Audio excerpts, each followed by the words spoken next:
Hola, buenos días. Estamos el día de hoy iniciando con el programa de inmersión cultural universitario de México, versión 2022. Estamos muy contentos, pues esta es nuestra tercer programa que estamos compartiendo con ustedes nuevamente.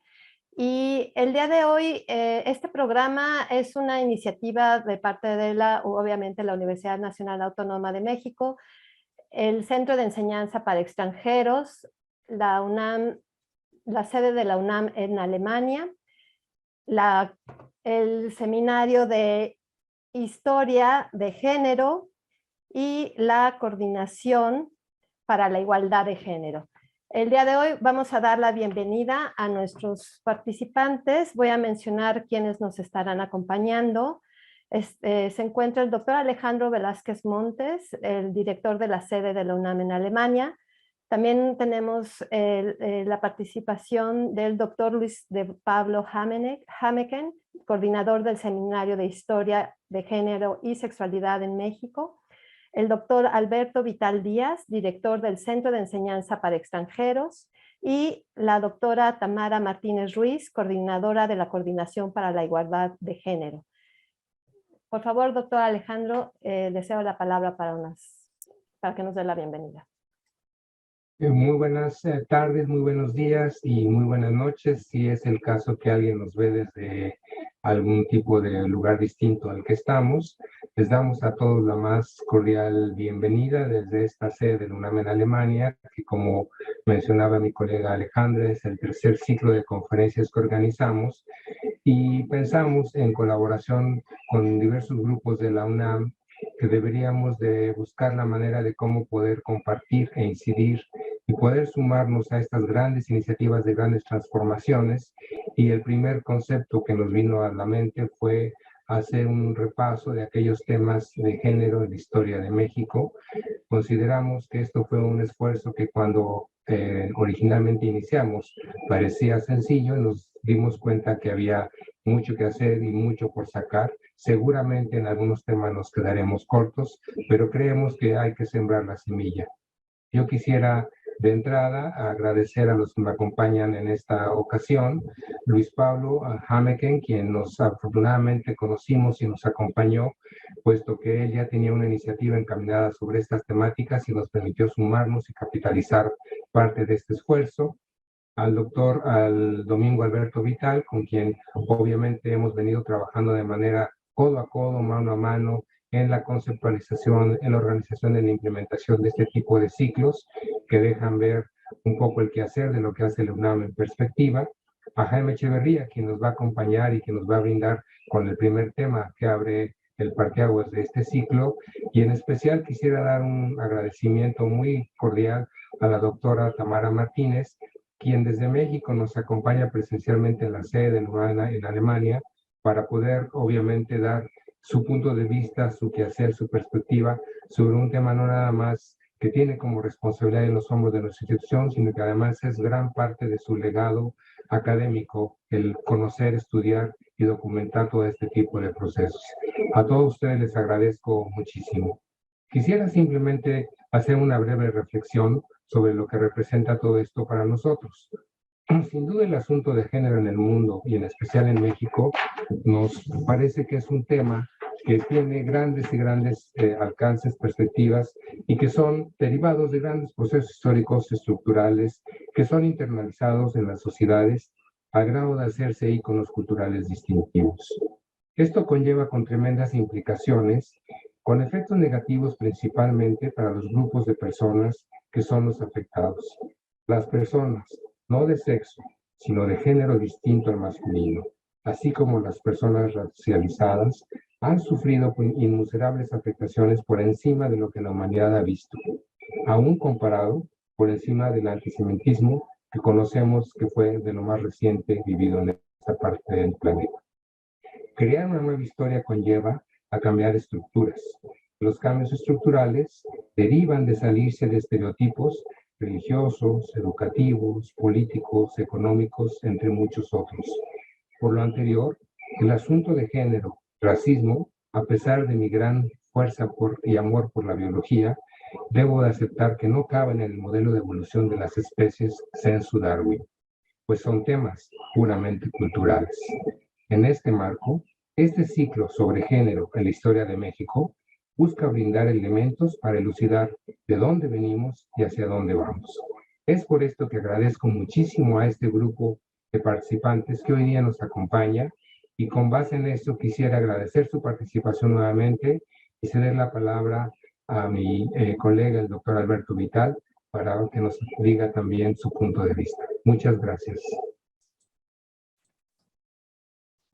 Muchísimas gracias, doctor Alejandro Velázquez. Aprecio mucho esta presentación que ha hecho de esta actividad y en efecto confirmo que estamos haciendo un extraordinario trabajo, tanto la sede de nuestra universidad en Alemania como el Centro de Enseñanza para Extranjeros, que me honro en dirigir. Y quiero agradecer a todos los equipos de trabajo que han hecho posible que hoy demos inicio a esta tercera ocasión, tercera, yo diría incluso celebración, con una semana de intensas actividades que han presupuesto un enorme trabajo por parte de los respectivos equipos. Quiero mencionar, desde luego, por la parte del Centro de Enseñanza para Extranjeros, el equipo encabezado por la maestra Ileana Lugo, secretaria general, el equipo de trabajo del Departamento de Comunicación y Vinculación, con Pablo Nagano, con también Roberto Muñoz, por la parte técnica, y desde luego al coordinador de cultura, el maestro Javier Cuétara, siempre con una gran cantidad de propuestas, de ideas para dar a conocer mejor toda la investigación que se realiza en ahora lo que corresponde a nuestra entidad, que es un espacio no solo de enseñanza y de difusión, sino también de generación de conocimiento. Y en este contexto también quiero agradecerle, desde luego, a la maestra Alejandra Silva, jefa del Departamento de Literatura de nuestro centro, todo el trabajo realizado. Y quiero hacerle extensivo al doctor Alejandro Velázquez nuestra gratitud plena por la magnífica coordinación que hemos establecido, desde luego, con Aurora Vital, con Alejandra Fregoso. También paulatinamente estamos trabajando cada vez más con Andrea Guillén y, en fin, todo el equipo de trabajo de SEM UNAM Alemania. Muchísimas gracias. Quisiera extenderme, permanecer más este agradecimiento, pero creo que ustedes aprecian el peso de estas palabras. Quisiera hacer referencia también a que hablar de género e historia es un gran acierto de principio que precisamente ha tenido tan buena recepción que nos estimula a continuar con todo este campo de estudios en el que nuestra universidad se está colocando a la vanguardia, no solo por el Centro de Investigaciones y Estudios de Género, creado como tal por el señor rector de la universidad, el doctor Enrique Graue, ya hace más de 4 años, a partir de un programa, como ustedes saben, sino también por la Coordinación para la Igualdad de Género, encabezada por la doctora Tamara Martínez Ruiz. Entonces, creo que con este contexto institucional que revela una gran preocupación también por un tema fundamental, el hecho de que SEM UNAM Alemania, el CEPE y otras instancias trabajemos en ello, nos ponemos en sintonía con temas fundamentales de nuestro tiempo. Jóvenes historiadores también, no solo personalidades como Antonio Rubial, que el viernes pasado estaba en la ceremonia del Día del Maestro recibiendo su investidura como doctor investigador emérito de nuestra universidad, lo cual habla de la calidad de la generación, llamémosla así, senior, que participa en estas actividades, que nos honra con su participación, con la conferencia que se difundirá el día de mañana, martes 17, sino también quiero referirme a las nuevas generaciones de historiadores e historiadoras. Aquí presentes están Jaime Echeverría, Luis de Pablo, que también juegan un papel muy importante en las respectivas conferencias de hoy lunes, inaugural por parte de Jaime, y el miércoles por parte de Luis de Pablo, rematadas con la conferencia de la doctora Sara Luna en temas de las mujeres estudian profesionalización, juventud y género a mediados del siglo XX. Ya que hablamos de estudian, de profesionalización, sí quisiera referirme muy brevemente al hecho de que recordemos que esta actividad se fue gestando y se fue concretando en tiempos de pico de pandemia. Eso es un ejemplo más de que nuestra universidad no se ha detenido en ningún momento, de que nuestra universidad ha trabajado en todas las áreas y desde luego reflexionar sobre género y sexualidad también tiene que ver con, en última instancia, salud individual, salud pública y me consta de primera mano que pese a las circunstancias tan adversas de la pandemia que ha afectado a tantas personas, que nos ha afectado de una u otra manera a todas las personas en el planeta y más concretamente en nuestra universidad, no hemos dejado de dar clases un solo día en ninguna de las áreas de nuestra competencia y estoy seguro de toda la universidad. Entonces, salud, género, historia.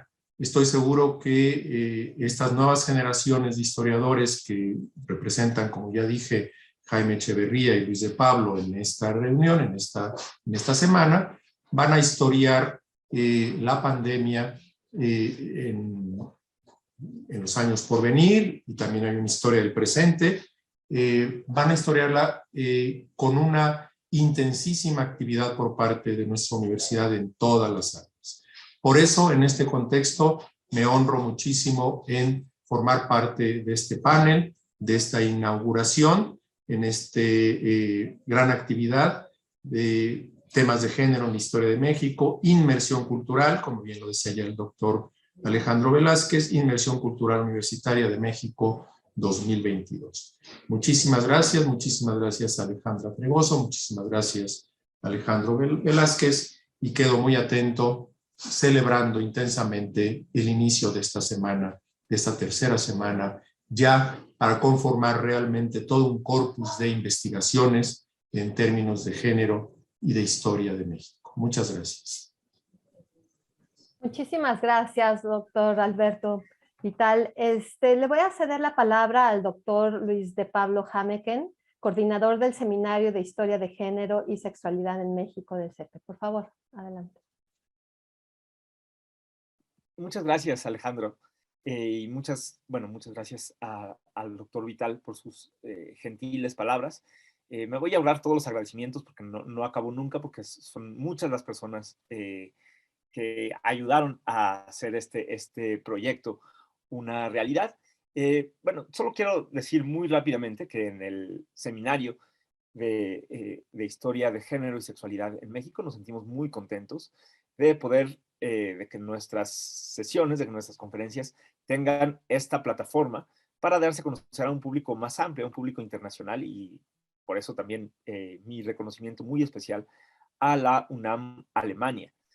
Como ya se ha mencionado, nosotros tenemos la convicción, la concepción de que el género y también la sexualidad son construcciones culturales, son contingencias históricas, como tal, son sujetas al estudio por parte de quienes hacemos historia, de quienes analizamos las humanidades. Y bueno, esa ha sido la premisa detrás de este seminario, que efectivamente ya lleva 1 año y medio. Hemos dedicado un semestre a la sexualidad y al género en el México prehispánico, en las culturas precolombinas, otro más para la época virreinal, otro más para el siglo XIX. Actualmente estamos en un semestre dedicado al siglo XX, y justamente decidimos en esta semana de inmersión cultural dedicar un día, bueno, tuvimos que ahora sí comprimir todo lo que hemos hecho en el seminario en 1 año y medio, en apenas una semana, y esa ha sido un poco la lógica del programa. Vamos a tener hoy una conferencia interesantísima, por cierto, de Jaime Echeverría, sobre la sexualidad en el mundo náhuatl. Después, mañana, martes, va a estar nada menos que el doctor Antonio Rubial, profesor emérito de nuestra universidad, con una conferencia sobre género y sexualidad en el Virreinato de la Nueva España. Después, un servidor les va a hablar de la masculinidad en el siglo XIX. Y finalmente, la doctora Sara Luna, recientemente, por cierto, nombrada profesora del Centro de Estudios de Género del Colegio de México, nos va a dar una conferencia sobre historia de las mujeres en el México del siglo XX. Y para terminar la semana, el viernes tendremos una actividad artística. Espero, más bien estoy seguro, porque ya tuve la oportunidad de ver todas las conferencias que han sido grabadas con anticipación, que son aportes muy, muy, muy interesantes, muy importantes para el conocimiento de un área que creo todavía nos falta mucho por explorar, que es tanto el género como las prácticas, los deseos, las ideas, todo esto que compone lo que entendemos por sexualidad. Y bueno, podría seguir hablando media hora, pero creo que no están aquí para escucharme a mí, sino para escuchar la conferencia de Jaime Echeverría, que pues con esto termino de nuevo agradeciendo así muy generalmente a todos los que han contribuido con su esfuerzo y con su trabajo a este evento. Muchísimas gracias, doctor Luis de Pablo Haneken. Voy a ceder la palabra brevemente al doctor Jaime Echeverría García. Posteriormente, dentro de este programa, vamos a tener la oportunidad de introducirlo más ampliamente y de poder conversar con él directamente. Así es que, por favor, doctor Jaime, si nos puede dar unas breves palabras, se lo agradeceré. Sí, muy buenas tardes. Agradezco mucho esta invitación por parte de CEP de la UNAM y la UNAM de Alemania. Les agradezco justamente interesarse en la sexualidad de época prehispánica, donde siempre genera mucho ruido, empezando desde las fuentes que vamos a investigar, pero es un área que hay que recuperar. Justamente hay que recuperar temas de la vida cotidiana, temas que recaen en una historia social, una historia de las mentalidades, y justamente esta ponencia trata de arrojar luces sobre los significados sexuales entre los nahuas del Altiplano Central en el siglo XVI, y justamente tratando de echar mano del mayor número de fuentes posibles, ¿no? De fuentes escritas, códices, fuentes arqueológicas. En fin, espero que disfruten esta conferencia, que sea de su agrado, y cualquier duda estaré aquí para responderles. Muchas gracias. Muchísimas gracias, doctor Echeverría. Bueno, pues ahora sí le voy a dar la palabra a la doctora Tamara Martínez Ruiz, coordinadora de la Coordinación para la Igualdad de Género. Doctora Tamara, agradecemos que nos inaugure esta semana del programa de inmersión cultural universitaria de México, temas de género en la historia de México. Adelante, por favor. Muchas gracias, Alejandra, por tu introducción. Saludo con mucho cariño y muy cordialmente al director del Centro de Enseñanza para Extranjeros, al doctor Alberto Vital. Mucho gusto reencontrarnos, doctor Alberto, en Zoom, pero aquí estamos. Por supuesto, agradezco también enormemente al doctor Alejandro Velázquez, director de la UNAM Alemania, por la hospitalidad y sobre todo por el entusiasmo y la buena voluntad de llevar a cabo en una sede como esta, justamente una temática de fundamental importancia a nivel nacional, a nivel universitario y por supuesto pues a nivel global. Saludo también a todos los equipos, felicito al doctor Luis de Pablo por la coordinación de este seminario Historia de Género y Sexualidad en México. Muchas felicidades. Y creo que además me gustaría reconocer mucho el trabajo de coordinación que hay entre las distintas entidades y participaciones de cada uno de los actores y actoras de la Universidad Nacional Autónoma de México, que están haciendo posible un trabajo de esta magnitud. Celebro mucho esta capacidad de articulación entre el CEPE, la UNAM Alemania, la Coordinación de Género, la UNAM Libre, la Universidad Libre de Berlín también, y que podamos llevar a cabo este tipo de eventos, ojalá que cada vez más frecuentes, con mucha dedicación, justamente pues para poder transformar una sociedad cada vez mejor. Y a mí me gustaría, sí, en efecto, tocar lo que ya ustedes han estado también enfatizando, de por qué la importancia de un seminario de esta naturaleza en las distintas sedes de la universidad y de nuestro país también.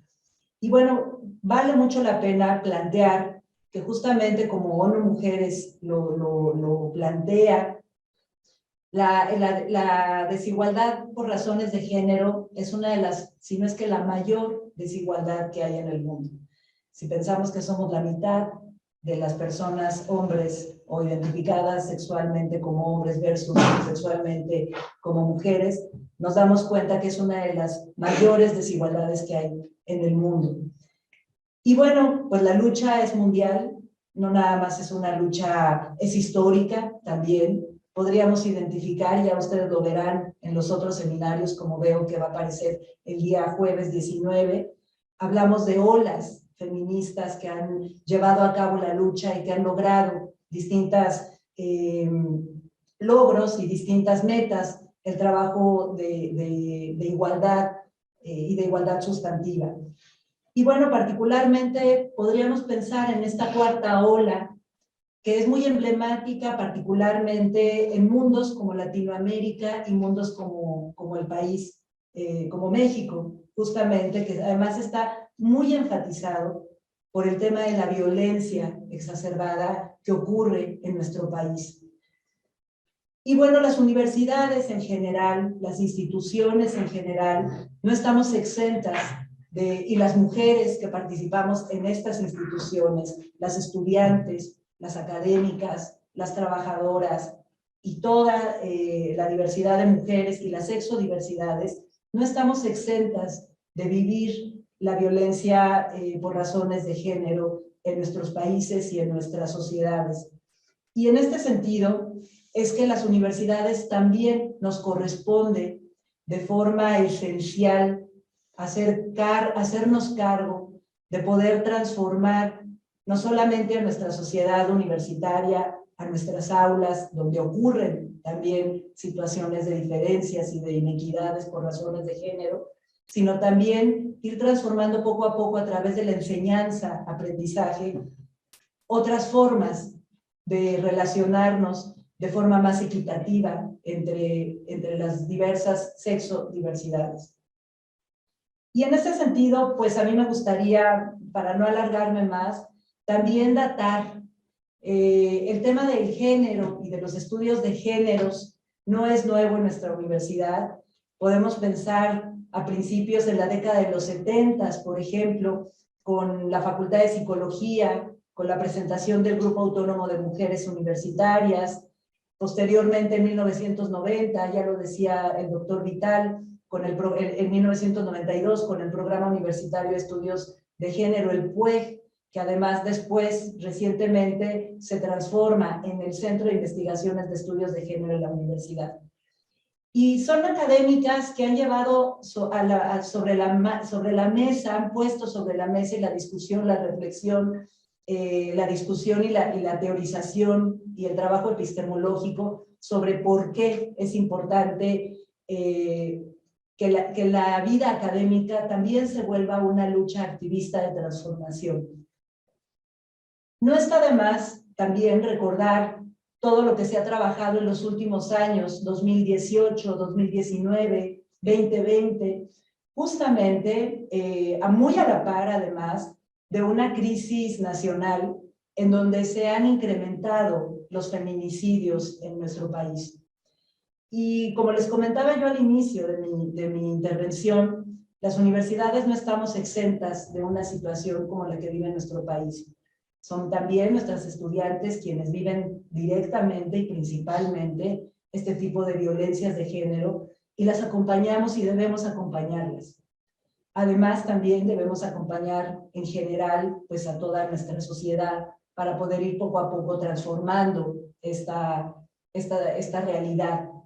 Y en este sentido, en el 2020 es cuando damos inicio prácticamente en plena pandemia con la Coordinación para la Igualdad de Género, en donde a grandes rasgos lo que buscamos es articular, hacer un poco lo que ustedes ya están haciendo, articular todo el trabajo que se hace desde la Universidad Nacional para lograr transformar y también proponer la transversalización, es decir, permear en cada uno de los programas que tiene la universidad en sus tareas sustantivas una perspectiva para la igualdad de género. Es por ello que me uno a la felicitación, a la celebración de tener una actividad como la que el día de hoy se está planteando desde la UNAM Alemania y con el CEPE y con el Seminario de Historia de Género y Sexualidad de México. Rescato mucho también entre las distintas actividades y pláticas que se van a llevar a cabo a lo largo de hoy y de los siguientes días, justamente el tocar temáticas tan fundamentales para poder entender y después transformar. Y uno de ellos es tocar el tema de la historicidad, tocar el tema de la etnicidad, el origen, que nos permita entender estas formas y estas prácticas, tocar temáticas de las masculinidades y de cómo confluyen y cómo se transforman y cómo se crean estos paradigmas culturales de las masculinidades y por supuesto llegar al siglo XX con toda la temática de las mujeres en la realidad actual y las juventudes.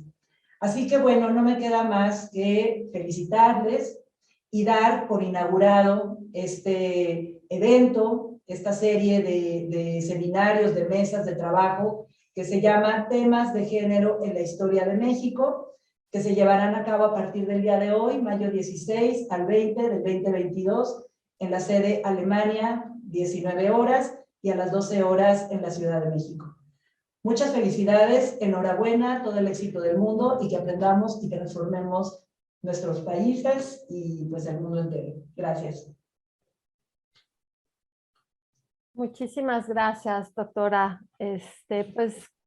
Con estas palabras damos el cierre de lo que es la inauguración de esta semana de programa de inmersión cultural universitaria de México, temas de género en la historia de México. Muchísimas gracias a todos y ahora vamos a pasar a un bloque de nuestro primer actividad académica posterior a la inauguración de una conferencia, El mono excesivo y la persona deshumanizada, valores sexuales del mono entre los antiguos nahuas.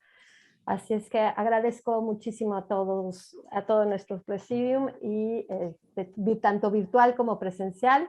Y bueno, pues vamos a dar inicio a otra sección. Muchas gracias. Muchas gracias. Gracias, saludos. Muchas gracias, doctora Alberto, doctor Alejandro. Bueno, a todos nuestros participantes, los que nos están escuchando en nuestros canales de Facebook y de YouTube, les voy a pedir les voy a recordar, tenemos ahorita, vamos a iniciar con esta primera actividad académica dentro del programa. Les voy a hacer un recuerdo, les pido que a todos los que estén interesados con tener un certificado de esta actividad académica, por favor envíen un correo tanto en el canal de YouTube como en el de Facebook, tanto de la UNAM Alemania como en el Facebook del CEPE. Se encuentra ahí el correo electrónico a donde tienen que ustedes enviar el correo electrónico y llenar un formulario. Para que ustedes tengan este certificado de asistencia, tienen que cubrir por lo menos 4 sesiones de las 5 sesiones que considera este programa. Así es que este enlace del formulario Me comentan que, bueno, tenemos una falla en lo que es el formulario de Google, lo vamos a resolver, lo vamos a estar posteando constantemente para que ustedes puedan registrarlo cuando tengamos el dato correcto. Perdón, doctor Jaime, estábamos en esta actividad más de logística, pero ahora sí, el doctor Jaime Echeverría García, él nos va a hablar sobre este primer tema que se ha titulado El mono excesivo y la persona deshumanizada, valores sexuales del mono entre los antiguos nahuas. El doctor Jaime es doctor en antropología por el Instituto de Investigaciones Antropológicas de la Universidad Nacional Autónoma de México. Ha impartido clases en la Escuela Nacional de Antropología e Historia y en la UNAM. Él es autor de numerosos artículos académicos y de los libros Los locos de ayer, Enfermedad y desviación en el México antiguo, y también del libro Extranjeros y marginados en el mundo mexica. Él es miembro del Sistema Nacional de Investigadores con nivel 1 del SNI y actualmente es profesor en la Facultad de Humanidades y Ciencias de la Universidad La Salle. Doctor, vamos a tener una presentación de esta conferencia que usted previamente grabó, y posteriormente vamos a dar un espacio para que nuestros asistentes puedan hacer directamente preguntas hacia esta conferencia pregrabada. De acuerdo. Muchísimas gracias.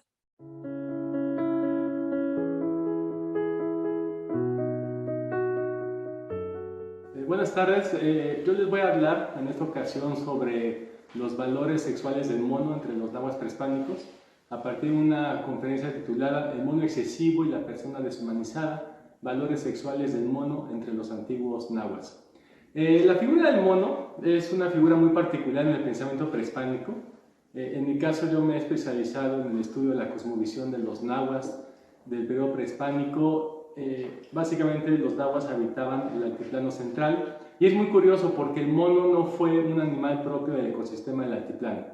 No obstante, los habitantes del Valle de México y del altiplano en general pusieron un gran énfasis en la representación del mono, en los valores simbólicos atribuidos al mono, y en este gran campo de simbolismo que tuvo el mono, que tenía que ver con la fertilidad, tenía que ver especialmente con el juego, con la parte lúdica, con toda la parte desenfadada de la vida de los nahuas.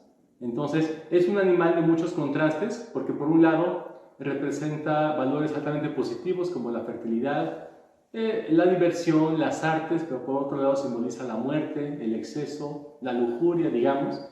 Y en esta ocasión me voy a centrar justamente en aquellos valores que no han sido tan estudiados, como son los valores sexuales y especialmente de la transgresión del mono. Hay un gran repertorio de materiales con los que contamos para poder investigar este fascinante tema. Tenemos fuentes escritas del siglo XVI, especialmente de evangelizadores franciscanos, en su mayoría, que investigaron sobre diferentes aspectos de la vida de los nahuas, y la fauna fue una de las temáticas, en el caso de Fray Bartolomé de Sahagún. Igualmente contamos con imágenes de códices prehispánicos y de códices coloniales en los cuales el mono aparece de forma persistente, especialmente en los almanaques adivinatorios.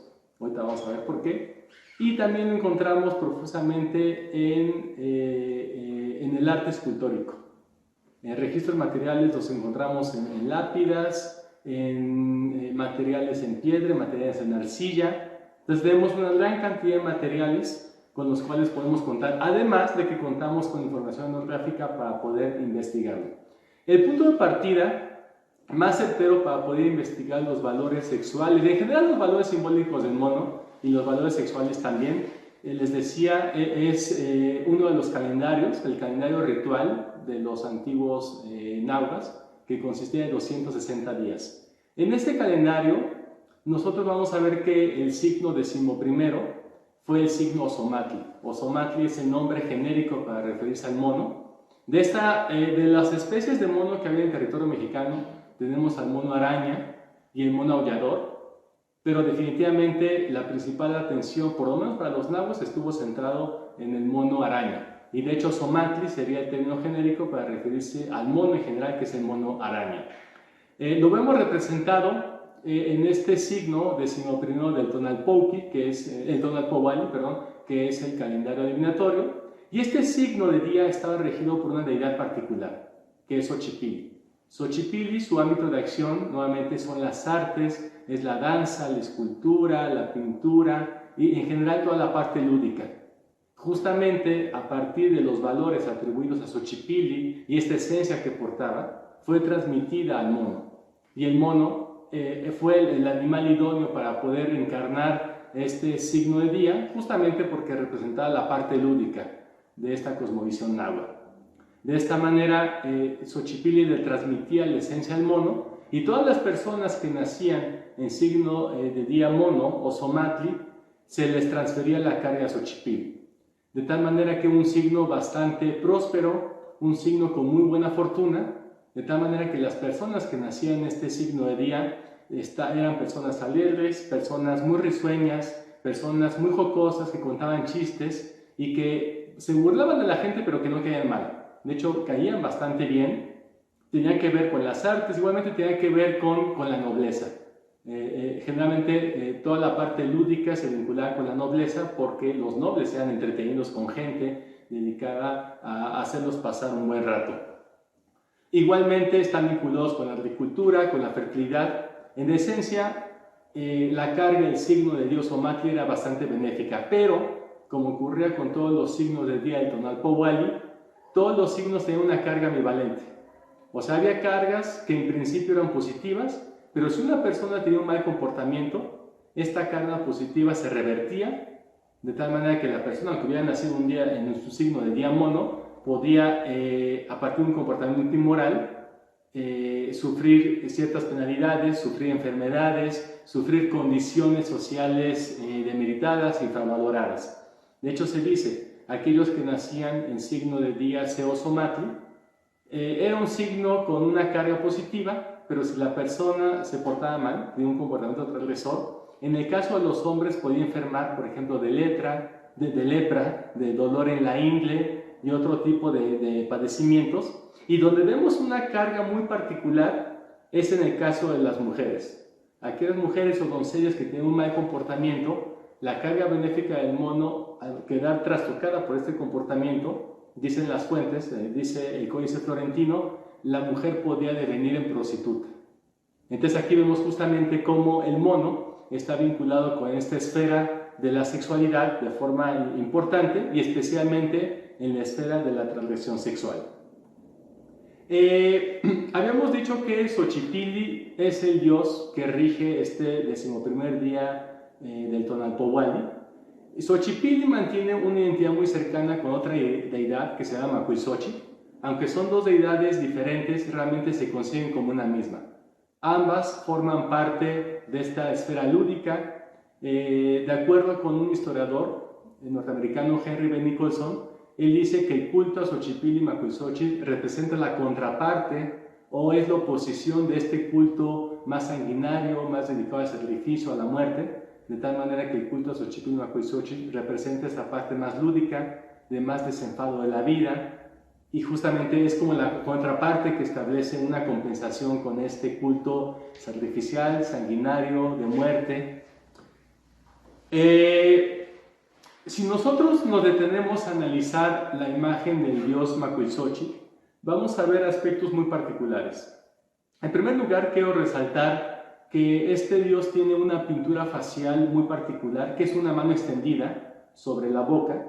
Justamente ahí se puede observar cómo esta mano extendida representa los 5 dedos, está representando el número 5, Macuili, de ahí su nombre, Macuilxochitl, que significa 5 flor.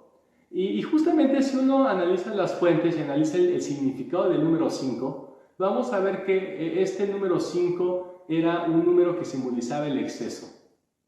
¿Por qué el exceso? Porque justamente el número 4, que representa los 4 símbolos cardinales, era el número perfecto. pero un número 5 ya representaba el exceso de la normalidad, de lo bueno. Y a partir de esta pintura facial es que nosotros podemos ir más o menos perfilando cuál es la esencia, en particular de este dios Macuilxóchitl.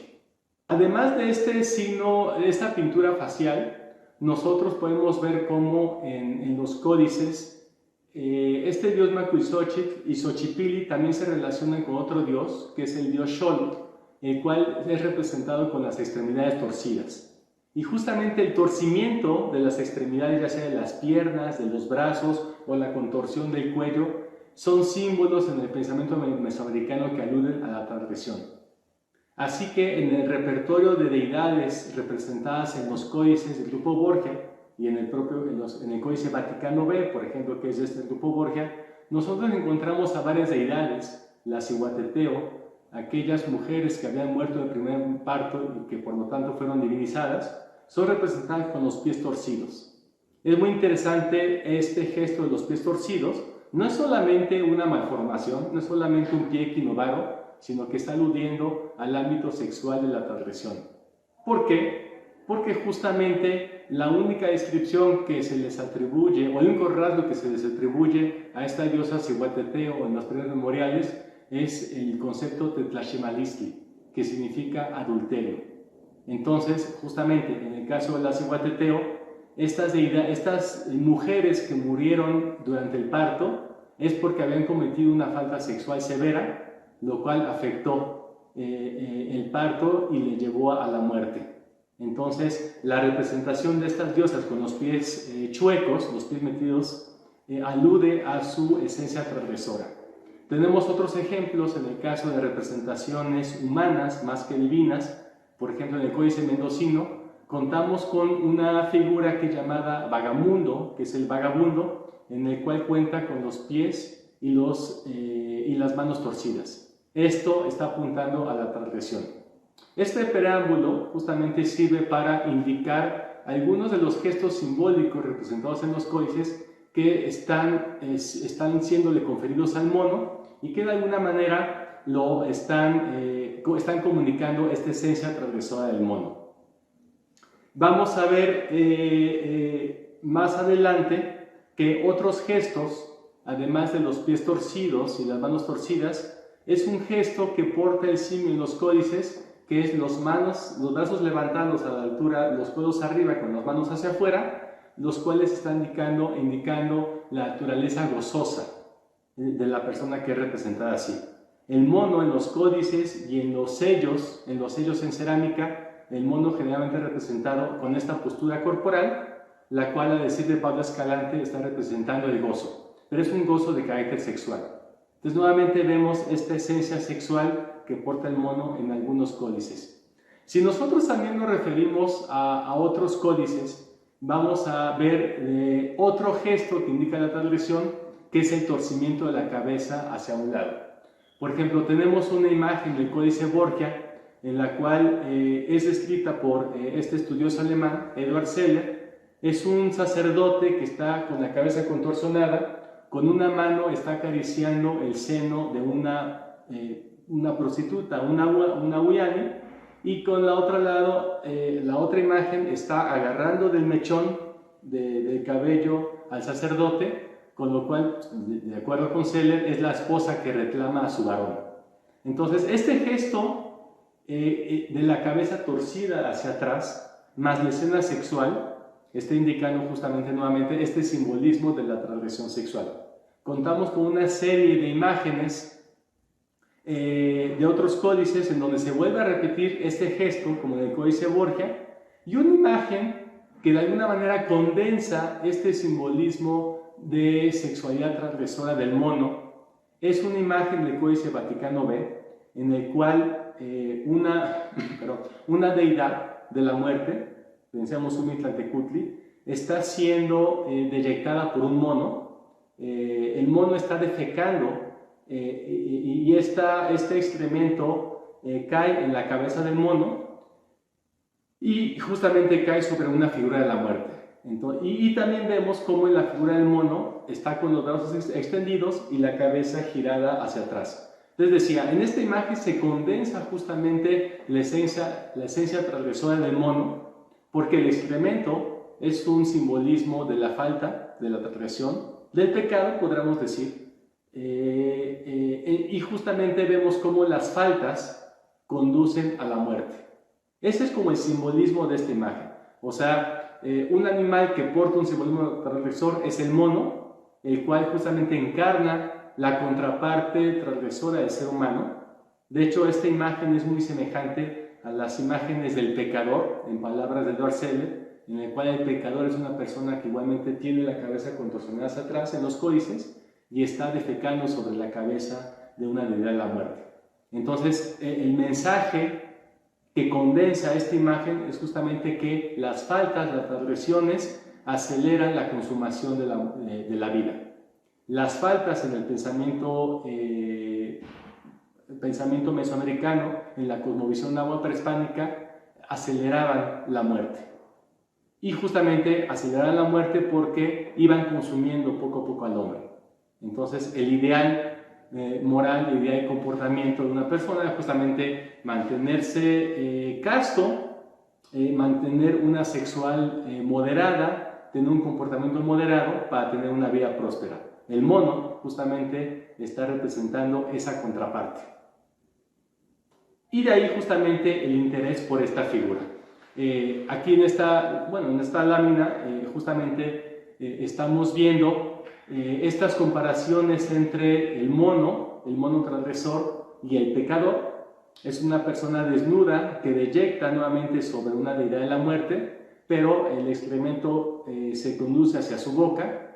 Es una persona que tiene la lengua de fuera, que nos recuerda las imágenes simiescas, en donde también tiene la boca la lengua de fuera. Y es muy particular otro gesto que también indica este comportamiento excesivo del mono, y es justamente el corte de cabello. El corte de cabello del mono generalmente es un corte rapado, un tipo mohicano, rapado a los lados y con un mechón hacia arriba, levantado. Este corte de cabello era particular de una orden guerrera, que eran los Coachi. Era una orden guerrera muy valerosa, pero también muy despreocupada y muy excesivo en su comportamiento. O sea, eran personas que no temían la muerte. De alguna manera, aunque era reconocido su esencia valerosa, eran personas consideradas como excesivas, porque nunca tendrían la capacidad de poder gobernar, porque hay gente que no podían controlar sus impulsos. De alguna manera, el mono está representando esa carga del ser humano. Un ser humano excesivo que no puede controlar sus impulsos y que por lo tanto es la contraparte de la esencia de la humanidad de la persona. Avanzando con los simbolismos que podemos extraer tanto de las esculturas como de los códices prehispánicos, nosotros vamos a ver que en general todo el pelaje del mono es representado como la hierba malinali. Y nuevamente, de acuerdo con Seller, que ha sido uno de los especialistas en investigar el simbolismo de los animales, el malinali representaba la muerte rápida. Y el mono representa en su pelaje este malinali, la hierba. E incluso, si nosotros vemos algunas esculturas de los rostros de los monos, fácilmente se pueden confundir con las representaciones de calacas, de personas descarnadas, en donde vemos las órbitas sumidas, ciertos rasgos como los pómulos bastante metidos, de tal manera que a veces podemos llegar a confundir las imágenes del mono con imágenes de la muerte. Y bueno, ya habíamos aludido a este simbolismo de cómo la esencia transgresora del mono está estrechamente vinculada con la muerte, porque las transgresiones, los excesos conducían nuevamente a la prematura consumación de la vida, aceleraban la muerte. Si la humanidad que le confería a cada persona representaba un instinto de vida, de alguna manera las fuerzas de muerte estaban encarnadas en una contraparte del ser humano, que es el mono. Así vemos aquí en la imagen del Códice Laúd, como hay una deidad de la muerte que choca espaldas con las espaldas del mono, de tal manera que representan una unidad de significado. Entonces, es muy interesante estas imágenes del mono, justamente por la amplitud de significados que nos aportan, y siempre de la mano estableciendo una conjunción entre fuentes escritas, fuentes arqueológicas los códices, y a partir de ese conjunto, de ese corpus de información, nosotros podemos ir infiriendo determinados simbolismos. En este caso, uno de los simbolismos muy presentes es el de la transgresión sexual. En otro orden de ideas vamos a hablar sobre, igual, no nos dejamos de mover del simbolismo de sexualidad transgresora del mono, pero ahorita vamos a dedicar a hablar sobre estas cualidades seductoras, estas cualidades de amante y esta cualidad raptora del mono. Es interesante, justamente a partir de los simbolismos atribuidos y de una carga sexual fuerte atribuida al mono. Hay una descripción que fue proporcionada por los informantes nahuas al franciscano Sagún, en donde se está describiendo al mono, y la descripción del mono es bastante jocosa. Se dice que es un animal muy sonriente, que le hace bromas a las mujeres jóvenes, que le extiende la mano a las mujeres jóvenes. Si nosotros nos quedamos con esta imagen, vamos a ver, bueno, sí, el mono realmente, si uno lo ve en los zoológicos o reservas, es un animal muy juguetón, le avienta frutas a las personas, se acerca, llega a robar alimentos de las personas. Pero detrás de esa descripción jocosa del mono, nosotros estamos viendo una carga sexual bastante importante. El concepto en náhuatl para referirse a que el mono mantiene un comportamiento jocoso con las mujeres jóvenes es el concepto camanalhuia, que significa hacer bromas. Si nosotros le agregamos el radical te camanalhuia, significa seducir a las personas. Cambia el sentido, ya no es solamente hacerle bromas a las personas, sino es seducir a las personas. Y si nosotros vemos varios fragmentos del Códice Florentino, vamos a ver cómo la utilización del concepto de camanalhuia implica en algunas fiestas rituales, por ejemplo, las prácticas seductoras que llevaban a cabo algunas prostitutas ante aquellos cautivos que iban a ser sacrificados para que se la pasaran bien en los últimos momentos de su muerte. Igualmente, cuando se describe de un borracho que se trepa a los muros para acceder a las habitaciones de las jóvenes aún no casadas, igualmente se utiliza el verbo de los informantes náhuatl tecamanalhuia, que es seducir a la gente. Entonces, lo que hace el mono, la particularidad del mono es que dirige todo su comportamiento lúdico hacia un fin sexual con las mujeres jóvenes. Es muy interesante que, si bien al mono se le atribuye una esencia transgresora sexual, el comportamiento sexual del mono, por lo menos en estas descripciones, está enmarcado dentro de una norma social. ¿Por qué? Porque el mono solamente dirige su actividad sexual ante las mujeres sexualmente disponibles, ante aquellas mujeres que no han sido casadas. Entonces, es interesante. Por un lado, sí se habla de que el mono es seductor de mujeres, pero la seducción que lleva a cabo siempre es enmarcada dentro de un contexto social determinado. Nosotros no solamente contamos con fuentes de filiación náhuatl para hablar sobre el mono. Si nosotros nos movemos hacia el sureste de México, hacia el área maya de Mesoamérica, nosotros vamos a ver representaciones pictóricas del mono en donde de forma bastante visible vemos estas acciones sexuales avasalladoras del mono sobre las mujeres. En el borde de un plato encontrado en la zona arqueológica de Huachactún, nosotros vemos cómo un mono está a punto de penetrar a una mujer que ha sido identificada con la diosa Ixchel. Vemos aquí el mono en un plano totalmente seductor. De hecho, la mujer no pone resistencia, el mono acaricia el seno de la mujer y parece que está a punto de penetrarla. Entonces, nuevamente, es como estos simbolismos sexuales atribuidos al mono, de alguna manera, no solamente se concentran para el altiplano central entre los nahuas, sino que rebasan las fronteras del altiplano e igualmente los encontramos en el caso de los pueblos mayas, tanto en la escultura y la pintura como en las fuentes escritas. Volviendo otra vez con los nahuas y referidos a este contexto seductor y bastante sexual del mono, nosotros encontramos una representación que de un bajo relieve en piedra, en donde se está representando a un mono que entre sus manos porta una flor identificada como la huacalxochitl, que es la flor del alcatraz.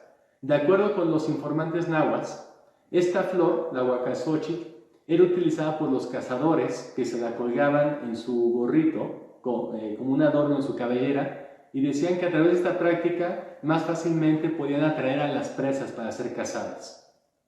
El contexto de la cacería justamente se asemeja a un contexto de seducción de mujeres y un contexto de un comportamiento sexual con las mujeres. Un tipo de huacalxochitl, un tipo de alcatraz, dicen los informantes nahuas, asimismo, que era utilizado como una vía para darse placer a las concubinas de Moctezuma. O sea, era ocupada como un consolador. Entonces, muy interesante, dice el historiador Guillaume Olivier, la práctica de la caza se asemeja a la práctica de seducir y de dar placer a las mujeres. Entonces, vemos justamente este gran simbolismo sexual que de alguna manera desborda en el pensamiento y desborda justamente en el pensamiento indígena. Si uno consulta las fuentes etnográficas, vamos a ver que este pensamiento sexual, decía, desborda el imaginario sexual de algunos pueblos indígenas. Por ejemplo, entre los otomíes de San Pablito se dice que el mono es un animal depredador sexual que se roba a las mujeres, que posee las mujeres. En el caso de los nahuas de Pahuatlán, en la Sierra Norte de Puebla, se comenta que cuando una mujer se le impide casarse porque su papá se le impide, se le presenta el diablo que realmente en forma de serpiente o de mono, y a partir de esos dos animales seduce a la mujer. La mujer lo ve como un hombre normal, pero este hombre le infunde un deseo sexual a la mujer, pero los vecinos ven que realmente quien está tocando la puerta es un mono o una serpiente. En otras narraciones, igualmente se desborda nuevamente este pensamiento sexual porque se le atribuye a ciertos monos o a ciertos personajes sobrenaturales con características simiescas tener estas capacidades de rapacidad sexual. En algunos pueblos nahuas, popolocas y de otros grupos indígenas se dice que los monos poseen a los hombres y los penetran analmente y después cuelgan sus excrementos y cuelgan a la persona. Entonces vemos una serie de simbolismos en la tradición oral de los pueblos indígenas actuales que recuerdan los simbolismos transgresores del mono. Por ejemplo, en el registro etnográfico también encontramos personajes simiescos, personajes que tienen forma antropomorfa, pero que son peludos y que tienen los pies al revés. Es muy curioso, o sea, encontramos nuevamente este torcimiento de las extremidades inferiores, este pelaje que nos recuerda a los monos y que justamente tiene un comportamiento sexual bastante rapaz. Dentro de esta tradición oral, los monos llegan a poseer a las mujeres de forma violenta, la raptan, la llevan a sus cuevas, engendran en ellos, y además de que este mono tiene un poder genésico bastante fuerte, porque dice que puede llegar a engendrar en una mujer y tener hasta más de un hijo, 2, 3, y el periodo de gestación es muy corto. Nos habla de esta capacidad genésica del mono. Podemos dar algunas explicaciones respecto de este comportamiento del mono, tanto explicaciones de corte psicológico como de corte más social. Si nosotros nos apoyamos en el psicoanálisis y pensamos desde una dimensión inconsciente, podremos decir que el mono está representando estos comportamientos sexuales prohibidos por la cultura que son alojados en figuras inconscientes. Una forma de hacer patente ese inconsciente a nivel de la cultura es mediante la representación de estos personajes simiescos que justamente están representando estas pulsiones sexuales más salvajes, estas pulsiones sexuales que han sido sepultadas por el proceso civilizatorio, pero que justamente emergen mediante figuras que son creaciones culturales y que son figuras permitidas por la cultura como una vía de liberación de estos contenidos sexuales reprimidos. Entonces el mono representa justamente esa dimensión inconsciente, salvaje, pulsional del ser humano que debe de ser sepultada, debe de ser reprimida para que pueda aflorar la cultura. Más adelante vamos a ver cómo lo que define la humanidad en los pueblos indígenas es la norma, es el respeto a la norma, porque el respeto a la norma dota de humanidad a la gente. Cada vez que una persona viola la norma, es como si se deshumanizara. De hecho, actuar con humanidad muerta es una característica de las personas transgresoras, de la prostituta, del homosexual, del loco, del guerrero tomí que tiene un frenesí en la guerra que se aproxima a un estado de locura. Entonces es interesante, vemos la contención de los impulsos en el ser humano, pero que es liberada a partir de figuras simiescas del mono en sí. Por otro lado, una explicación más social de este comportamiento seductor sexual del mono tiene que ver con una forma en que se proyectan las diferentes maneras en que un hombre puede acceder a las mujeres y puede hacerse de mujeres. Si por un lado el mono está representando este deseo inconsciente del hombre de poseer a todas las mujeres, por otro lado vemos que el mono de alguna manera señala las prácticas sociales adecuadas para poder obtener mujeres. Uno de ellos, ¿cuál es? La seducción. La seducción permitida, dirigida hacia aquellas mujeres jóvenes no casadas que todavía no son posesión de otro hombre. Por lo tanto, se puede dirigir el deseo sexual hacia ellas. Pero por otro lado, vemos cómo si la seducción no sirve, a través del mono se prevén otras formas por las cuales los hombres pueden acceder a las mujeres. De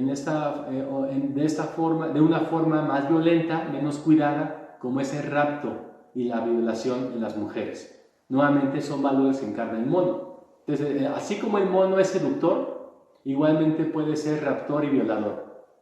De alguna manera interesante, podemos ver justamente un deseo inconsciente del hombre, un deseo inconsciente masculino de dirigir el deseo sexual hacia cualquier mujer, pero como la cultura lo ha reprimido porque no conviene a los fines culturales, es canalizado hacia figuras imaginarias que sí pueden llevar a cabo esa transgresión, como es el caso del mono. De lo último que quiero hablar en esta conferencia es de otro valor que ya ha salido a relucir, que es el exceso y deshumanización. Y tomamos como punto de partida nuevamente a este dios, Macuilxóchitl, el cual habíamos dicho se le identifica por poseer una pintura facial que es una mano extendida sobre la boca. Entonces, nuevamente, lo que está simbolizando esta mano extendida es el número 5, contiene en el propio nombre de la deidad, Macuilxóchitl, 5 flor. Y recuperemos, habíamos dicho que el número 5 representaba el exceso. Y justamente dice en el libro 4 del Códice Florentino, cuando los informantes están hablando de las diferentes cargas de los signos del día del calendario ritual, se dice que el número 5 era un número excesivo y era un número bastante temido, porque toda persona que naciera en un numeral 5 era propenso a cometer excesos, transgresiones. Dice, el que porta la esencia del número 5 es una persona inmoral, una persona amotlaca, una persona no humana, una persona perversa. Es un tlahuelídoc, dicen las fuentes. Entonces, muy interesante. La esencia que está transmitiendo Macuilxóchitl es una esencia bastante negativa que es portada por el mono y que confiere una condición particular a los seres humanos que nacían en ella, que era ser los portadores de esta esencia sumamente excesiva.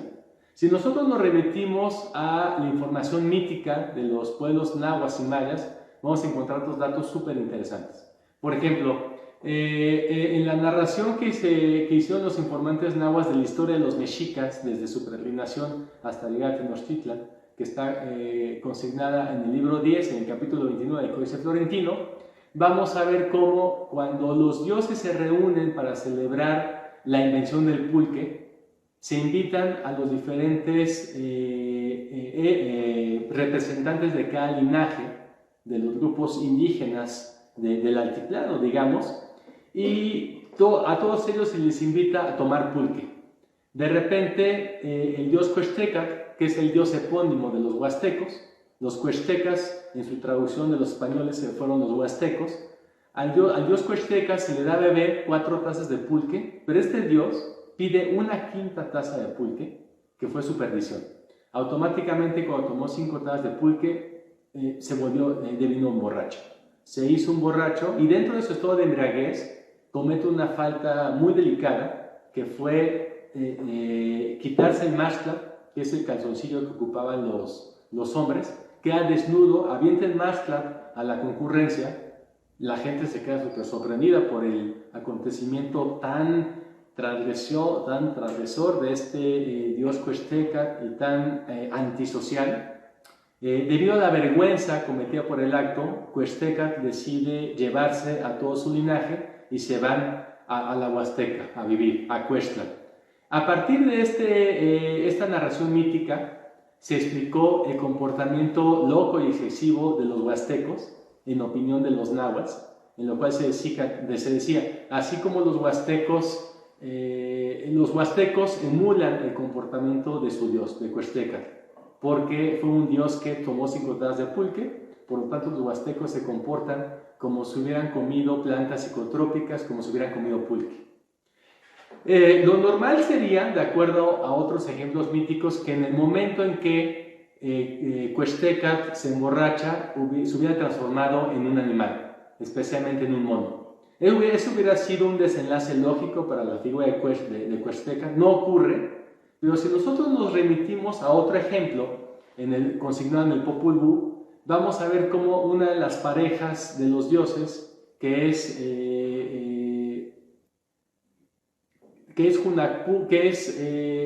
Unchowen y su hermano, que de momento se ve el nombre, esta pareja de gemelos son engañados por otra pareja de gemelos, que son sus hermanos menores.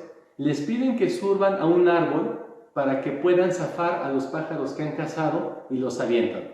Estos hermanos son muy obedientes, los hermanos mayores deciden subir al árbol, y como no alcanzan más, cuando ya agarran los pájaros, los avientan al piso, como subieron tan alto no pueden ya descender de los árboles. Entonces sus dioses, que los incitaron a que subieran, les dicen, pues quítense el mashcla, y con el mashcla se van agarrando los árboles y así van a poder descender.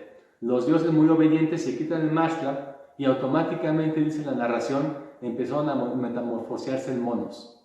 En el momento, justamente, la falta que cometieron, que fue la desnudez, así también eran personas bastante vanidosas, codiciosas, pero la falta de la desnudez hizo que se transformaran en monos. Entonces nuevamente vemos cómo, si bien en el plano terrestre, en el plano humano, la transgresión conducía a una deshumanización moral, en el plano mítico nosotros vamos a ver cómo el comportamiento de transgresión conduce realmente a una metamorfosis animal, a una deshumanización. Si nos remitimos nuevamente a los nahuas, tenemos varios ejemplos. Por ejemplo, en el Códice Vaticano A, cuando se están narrando las diferentes eras o soles que hubo antes de la era definitiva, la del quinto sol, en uno de los soles se dice que los seres humanos, por sus faltas, fueron destruidos por el dios Tlaloc con fuertes ráfagas de viento, y todos los seres humanos fueron transformados en monos. Entonces vemos cómo en la narración mítica una falta puede ser castigada con la deshumanización, y siempre se ocupa la figura simiesca porque es la figura idónea para eso. No solamente contamos con códices, igualmente contamos con esculturas en piedra, en el cual nosotros vemos a personajes mitad mono y mitad simio. Vemos figuras antropomorfas, pero que tienen mucho pelo corporal, incluso la cola que le asciende por la espalda. Podremos pensar que estas imágenes están representando posiblemente a estos seres humanos de edades anteriores que fueron transformados en mono. Y ya por último, quiero remitir a una escultura que me gusta bastante, en los estudios que hice sobre la locura y sobre el mono. Es una escultura muy particular porque representa la única imagen de demostración de un afecto y de una pareja. El arte mexica no tiende, de hecho carece de imágenes de corte amoroso, porque no es un tema que gustara ser representado. En el Museo de Antropología, en la sala mexica, nos encontramos con una pareja antropomorfa, pero de rasgos simiescos, en los cuales se están abrazando. Este simple gesto del abrazo, aparte toman sana distancia los monos, no traen cubrebocas, pero toman sana distancia, está justamente de acuerdo a Ramón Mena, que a principios del siglo XX dijo, esta imagen está representando el acto sexual, pero es un acto sexual demasiado sublimado, en el cual dice Felipe Solís, esta imagen justamente nos está indicando que toda escena amorosa para ser representada tenía que ser deshumanizada. La acción sexual tiene que ser deshumanizada para poder ser representada, porque no se pretende que la representación del acto sexual sea un acto de entretenimiento para la gente. Se pretende que sea un acto repudiado. O sea, no se acostumbraba a representar el acto sexual. Entonces, ya para concluir, justamente quiero que sentemos la atención en estos contrastes. Un ser humano que se rige por una conducta moral sumamente rigurosa, por un principio moral que el buen medio es necesario, o sea, la moderación es lo que regía la vida del ser humano. El mono justamente representa los extremos del comportamiento. Si por un lado el ser humano es una persona equilibrada, moderada en sus actos sexuales, en el comer, en el beber, vamos a ver que el mono va a encargar la antítesis de todos esos valores altamente estimados. Representa el exceso de lo que en sí mismo era bueno. Debido a la carga altamente benéfica del mono, él representaba la esencia de lo bueno, de lo lúdico, pero fácilmente se podía llegar a comportamientos excesivos. El mono, justamente, debido a ser esta imagen humana imperfecta, muy cercana al humano, pero siempre imperfecta, representaba esa condición de imperfectibilidad del ser humano y, por lo tanto, esa imagen excesiva y deshumanizada. Gracias por su atención.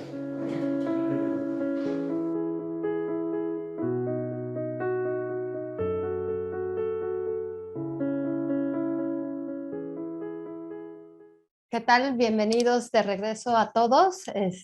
Muchísimas gracias, doctor Jaime, por esta gran conferencia que nos dio. Es una conferencia pregrabada porque justamente podemos llegar a otros espacios, a otros públicos, en particular en Alemania.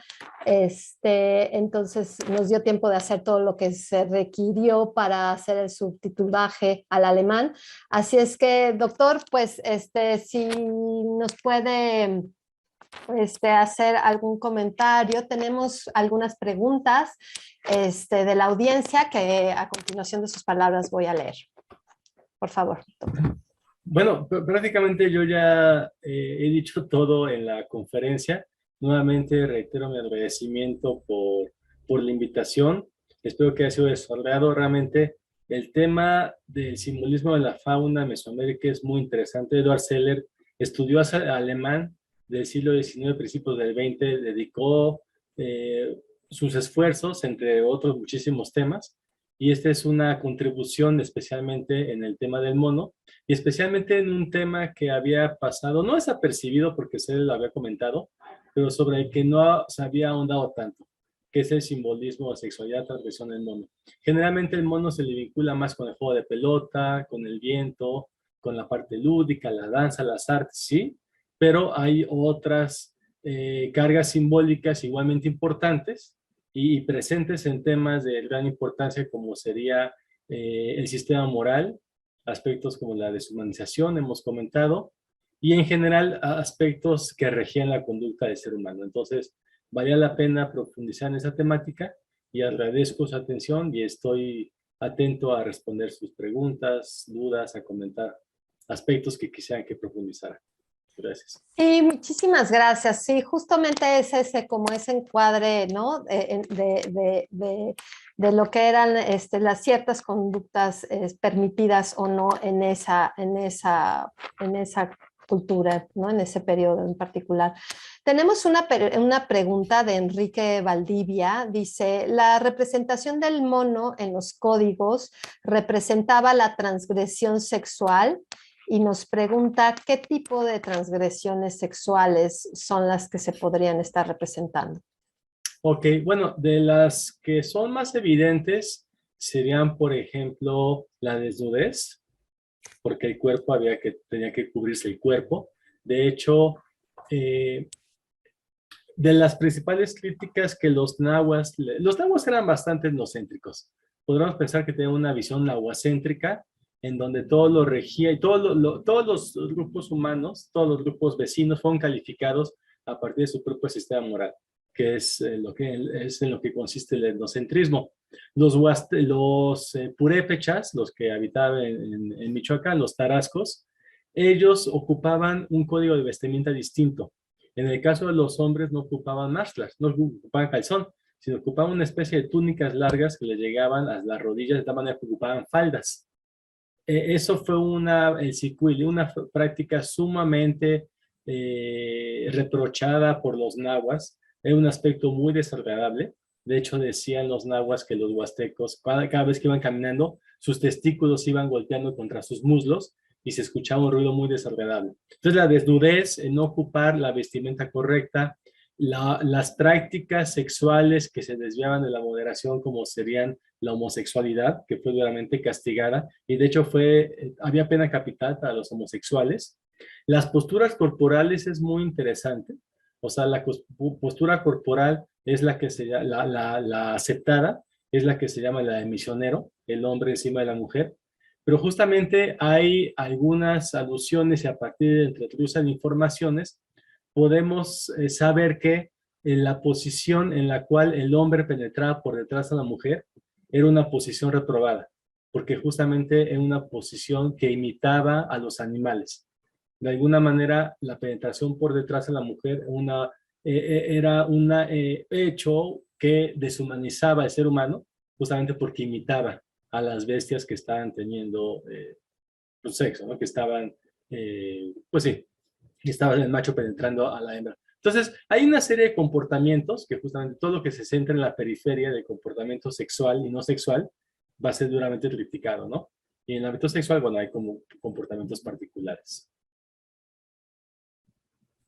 Ya, qué interesante, porque sí, por un lado tenemos a este hombre, ¿no? O sea, lo que mencionaba de cómo reprimir todas estas como fuerzas vitales en la parte de la sexualidad, reprimirlas con toda esta parte de la norma social, ¿no?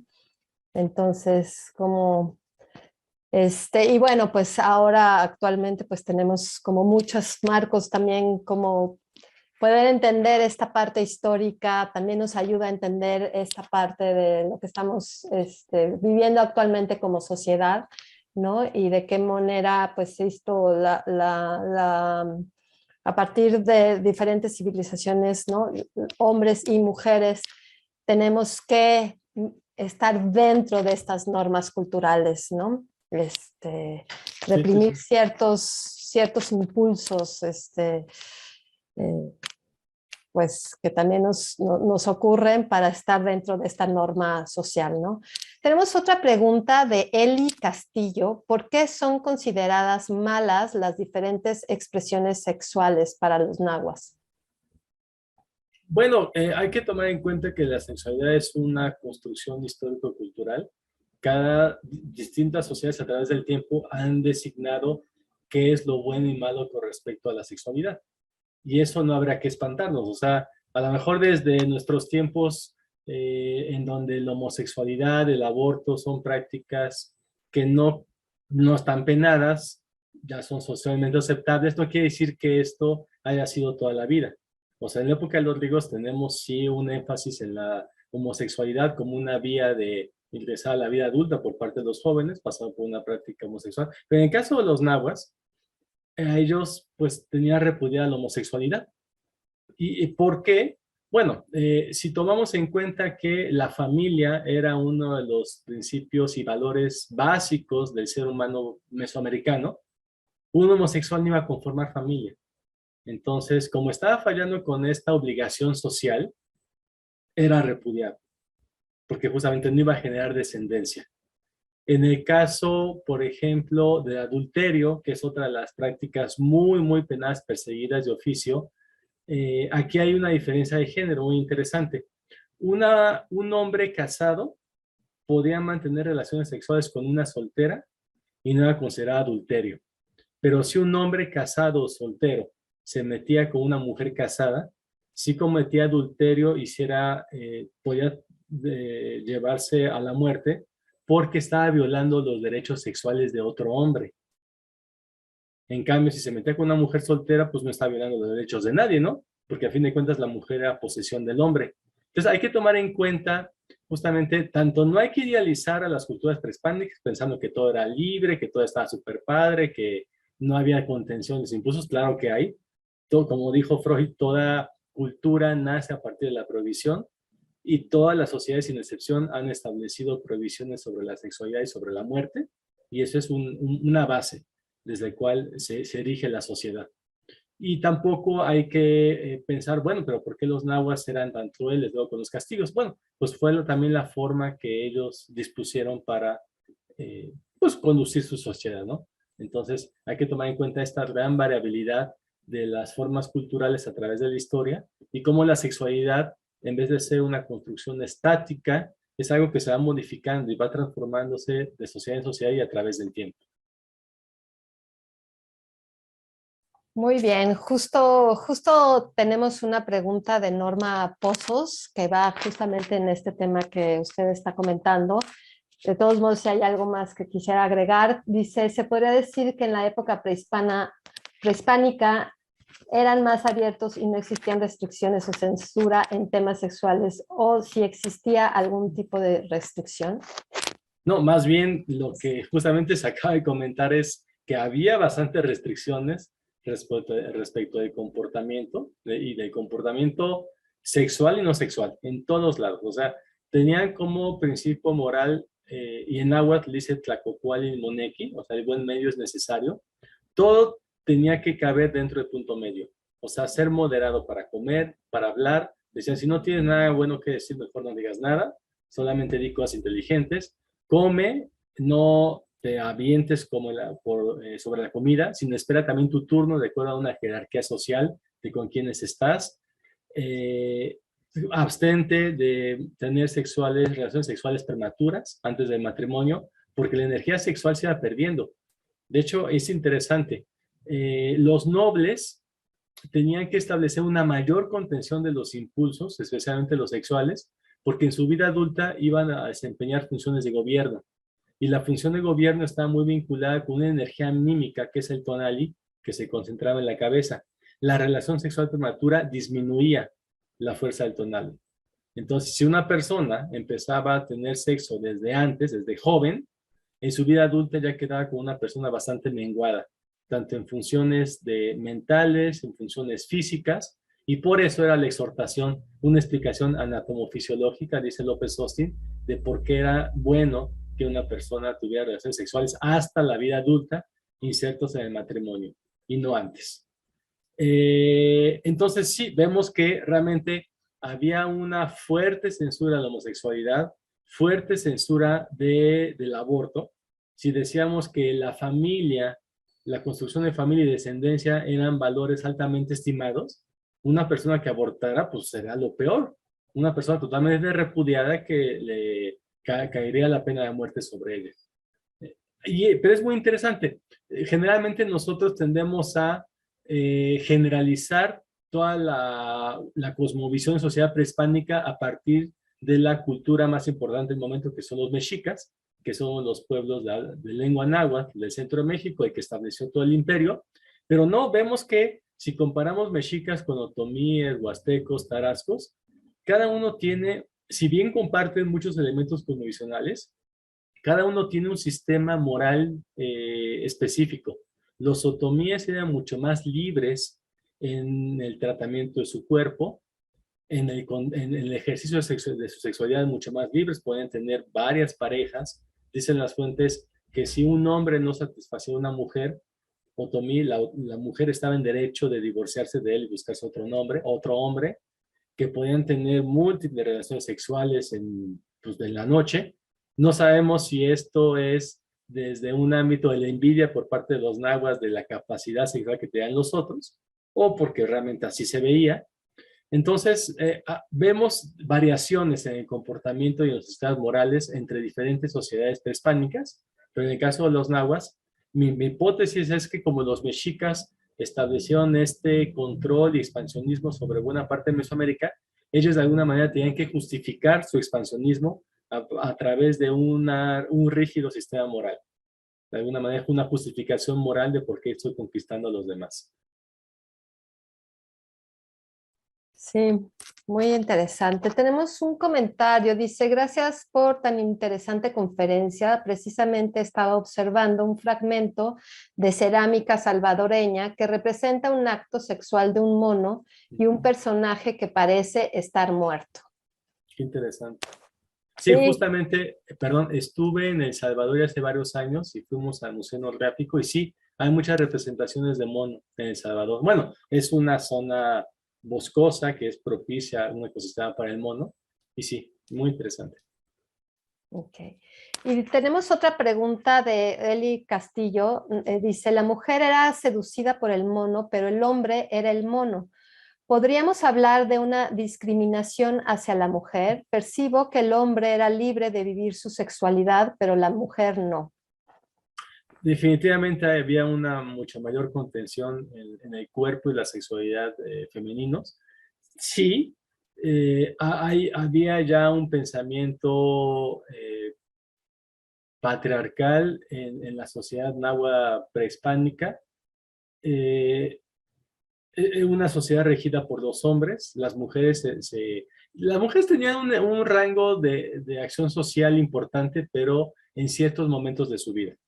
Durante todo el periodo de la infancia, ya cuando llegan a la adolescencia, ya cuando se casan, desde que se casan hay una carrera para tener el mayor número de hijos posible, de tal manera que la mujer se acababa muy pronto.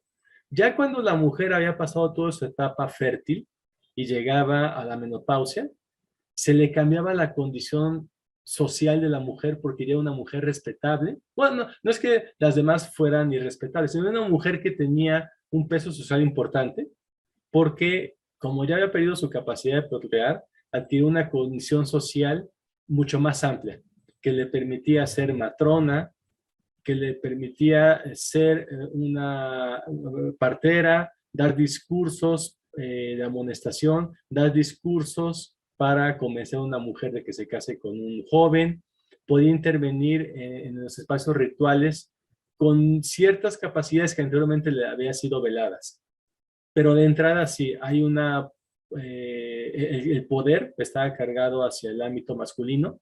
Si bien la cosmovisión es una cosmovisión dual donde los pares opuestos son complementarios, femenino y masculino, generalmente o casi todos los valores cargados hacia lo masculino son valores positivos. Y los valores atribuidos a la mujer terminan siendo valores no tan positivos, son más bien cargados hacia lo negativo. Entonces, aunque hay una complementariedad de géneros, el género masculino es el que tiene mayor importancia y poder sobre el femenino. Muchísimas gracias. Pues sí, justamente poder entender, ¿no? Cómo estas normas en los diferentes grupos sociales, poder entender esta parte histórica, pero también poder entender lo que estamos viviendo ahorita en nuestras diferentes regiones de México.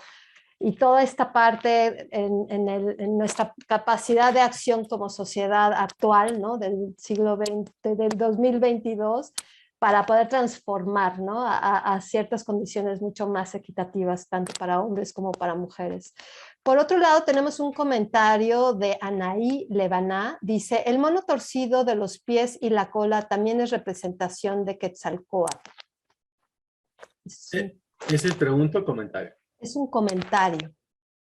Sí. Sí, este mono que está torcido, que tiene la forma de un torsal, se encontró en la estación de Metro Pino Suárez y después ya se reconstruyó porque estaba medio destruido. Se mandó al museo y sí, es una escultura muy, muy bonita porque es un mono bastante voluptuoso.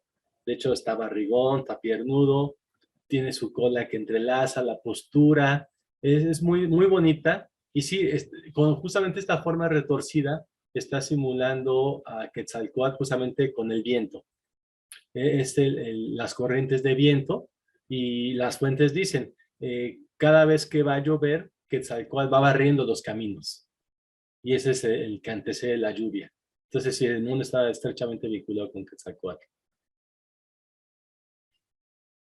Y tenemos otra pregunta, o sea, dice, yo supongo que gran parte de su conferencia dice, esta interpretación es a partir de los documentos de los primeros cronistas españoles. Brigo. Sí, básicamente, bueno, las principales fuentes de información son el Códice Florentino, en su versión en náhuatl. Aquí, entre descripciones, especialmente para pronósticos que tienen que ver con el signo de Día Ozomatli Mono, es el libro quinto.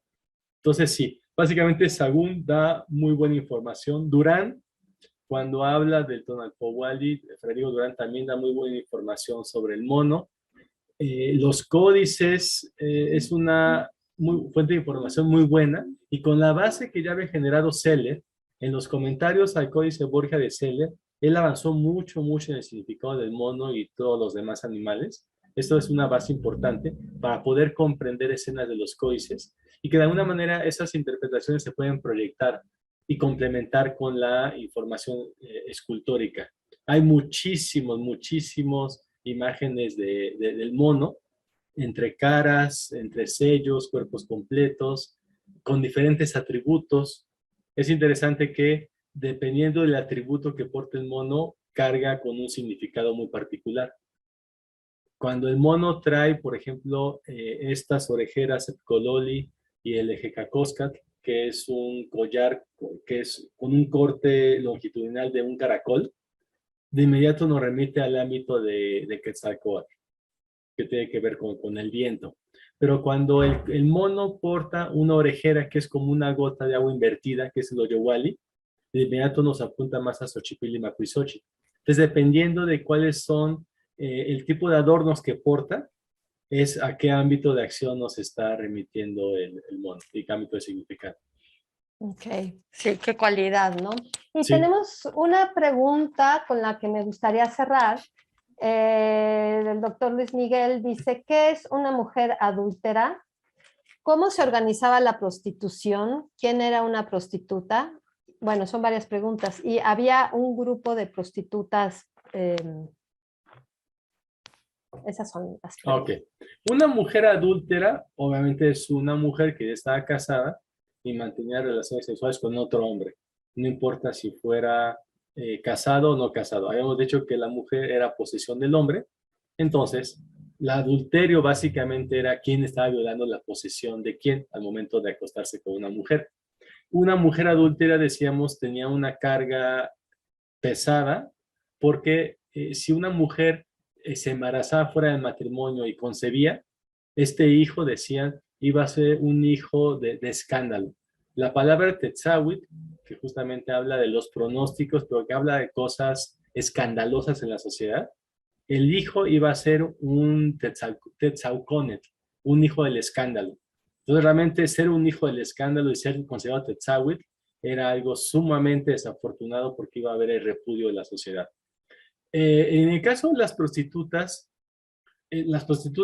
generalmente eran mujeres extranjeras o mujeres que habían sido huérfanas y que no tenían como el respaldo social y el respaldo de una comunidad para poder sostenerse.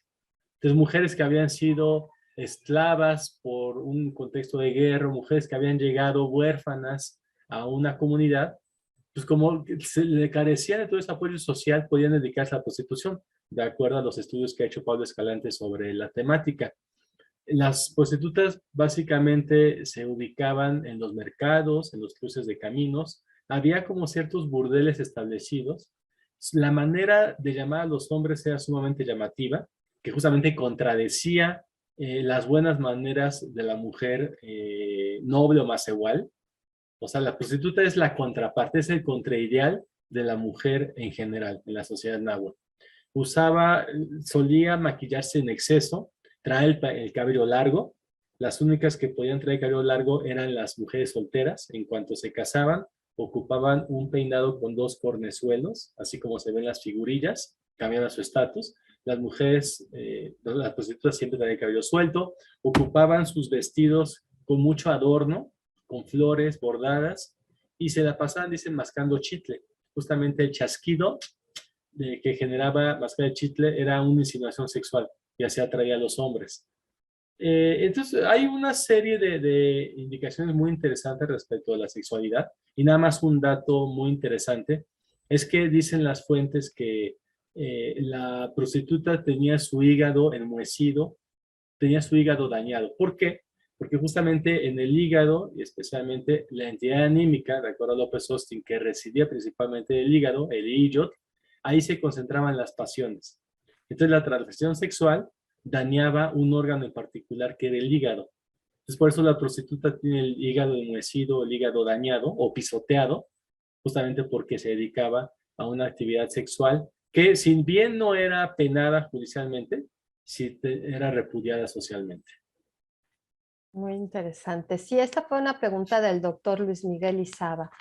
Y bueno, tenemos otras preguntas, sin embargo, por cuestiones de tiempo vamos a tener que cortar aquí, pero antes de cerrar quisiera mencionar las felicitaciones para usted, por parte de Adriana Orozco Bernaldez, de Laura Gómez, Norma Pozos, Lidu y Lupita Anguiano, Enrique Valdivia, Eli Castillos, y nos están escuchando, mandan saludos desde Mérida y Zapopan, Jalisco. Muchas gracias a todos. Sí, pues bueno, tenemos otras preguntas, doctor, pero pues quisiéramos cerrar. No sé si tenga algún comentario más que hacer. Sin ningún problema, si me las quieren enviar a mi correo, yo con mucho gusto puedo contestarlas para que no se queden con la duda.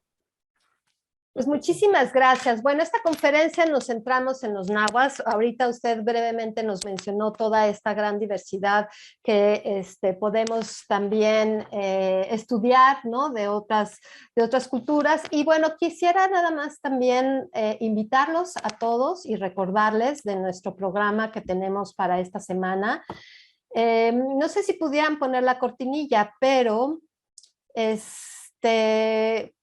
pues eso, muchísimas gracias, doctor Jaime Echeverría. Cualquier pregunta que tengan directamente, creo que lo pueden hacer con él.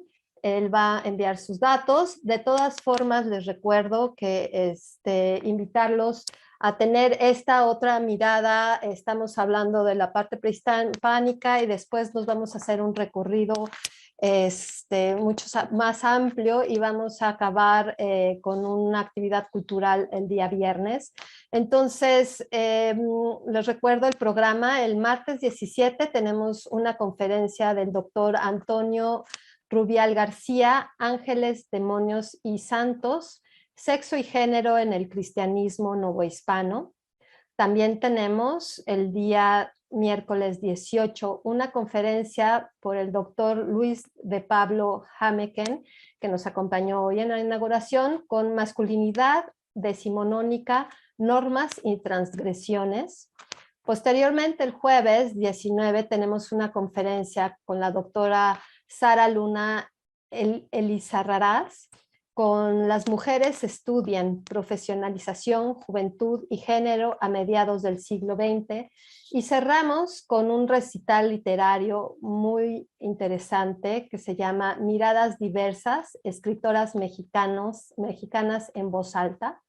Tenemos desde Sor Juana, Elena Garro, Rosa Beltrán, Guadalupe Netrel, y vamos a tener Rosario Castellanos. Vamos a tener en esta actividad las moderadoras, la maestra Jimena Hernández Alcalá y la maestra Alejandra Silva Lomelí. Ellas seleccionaron ciertos fragmentos de estas autoras y vamos a tener un tiempo de lectura para ciertos fragmentos y una discusión. Así es que los invitamos a participar, a que estén atentos, a que se registren, por favor, todos aquellos que quieran tener su certificado de participación de esta tercera edición del Programa de Inmersión Cultural Universitaria de México 2022, temas de género en la historia de México. Lo hagan, tienen que mandar un correo electrónico y llenar un formulario. para que se les pueda hacer este certificado. Son 4 sesiones, la participación de 4 sesiones durante estos 5 días, por lo menos. El doctor Jaime Echeverría nos acaba de compartir su correo electrónico para cualquier comentario de tipo persona a persona. Es jecheverriagarcia@yahoo.com. Si nos pueden hacer favor de colocar su correo electrónico tanto en los canales de YouTube como de Facebook, se lo agradeceremos. Pues bueno, muchísimas gracias, doctor Jaime, muchísimas gracias. Gracias. Muchas gracias a nuestra audiencia y bueno, también quisiera nada más hacer una breve mención. Gracias a todo el equipo que está atrás de que esta semana pueda ser una realidad. Ha sido un trabajo que se ha venido realizando meses antes. Entonces quisiera dar las gracias a todo el equipo del CEPE, a todo el equipo de la sede del UNAM en Alemania, en particular a la maestra Aurora Vital, y bueno, a todas las personas involucradas en este evento. Muchísimas gracias.